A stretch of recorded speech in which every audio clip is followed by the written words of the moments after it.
மாநாட்டினுடைய அந்த முன்புறத்தில் கிட்டத்தட்ட இங்கிருந்து ஒரு 3/4 கிலோமீட்டர் தூரத்திற்கு இந்த மாநாடு ஆனது அமைந்திருக்கின்றது. அதில் முதல் பாதியிலே தான் நாற்காலிகள் போடப்பட்டிருக்கிறது. பிற்பகுதியிலே அந்த நாற்காலிகள் போடப்படவில்லை. பல இடங்களிலிருந்து நாற்காலிகள் கொடுப்பதாக சொன்னவர்கள் இன்னும் நாற்காலிகளை கொடுக்காத காரணத்தினால் பிற்பகுதியிலே, அதாவது அந்த கடைசி பாதியிலே நாற்காலிகள் போட முடியாத சூழல் இருப்பதாகவும் குறிப்பிடுகிறார்கள். மாநாட்டிற்கு ஒரு 10-11 மணிக்கெல்லாம் இங்கு லட்சக்கணக்கிலே கூட்டம் திரண்டு நிற்கும் என்பதை நம்மால் உணர முடிகின்றது. காலையிலிருந்து அவர்கள் தொடர்ந்து காத்திருக்கிறார்கள். தொடர்ந்து உற்சாகமாக தொடர்ந்து இங்கே சில நிர்வாகிகள் தொண்டர்கள் இருக்கிறார்கள். அவர்கள் என்ன சொல்கிறார்கள் என்பதை நாம் பார்ப்போம். இந்த இடத்தை பொறுத்தவரையிலே தளபதி பார்க்கறதுக்கு எவ்வளவு ஆசையா வந்திருக்கீங்க, அதை பத்தி சொல்லுங்க. நான் கோயம்புத்தூர்ல வந்திருக்கேண்ணா. போன டைம் பத்தி பார்த்தீங்கன்னு வெரி 1 hour ஒரு நாள் ஃபுல்லாக வெயிட் பண்ணி நாங்கள் வந்து வச்சுங்களேன் வெளியே போகிறக்கே ஒரு நாள் ஃபுல்லாக வெயிட் பண்ணி போயிருந்தோம். விக்கிரபாணியில் இந்த டைம் வந்து வெறித்தனமாக இருக்குன்னா இப்போ காலையில் தான் அது.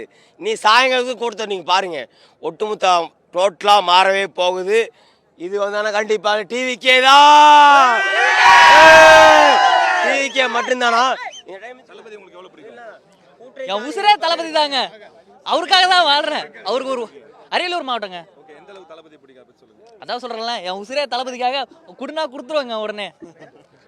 இங்க இருக்கக்கூடிய பெரும்பாலான தொண்டர்களுடைய மனநிலை அதுவாகத்தான் இருக்குது. மிகுந்த உற்சாகத்திலே பேசிக் கொண்டிருக்கிறார்கள். இங்கே இளைஞர்கள் மட்டும் இல்லாமல் பலரும் வந்திருக்கிறார்கள். சார், நான் 67 அண்ணாதுரை மகாநாட்டுக்கு போனேன்.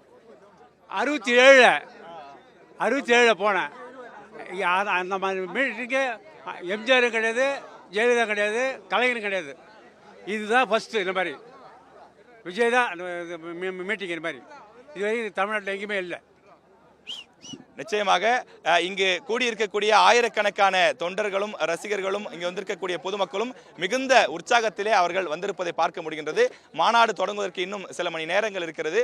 ஆனாலும் தொண்டர்கள் அவர்கள் தொடர்ந்து கோஷங்களை எழுப்பிக் கொண்டும் மிகுந்த உற்சாகத்திலும் அவர்கள் இங்கே கூடியிருப்பதை பார்க்க முடிகின்றது.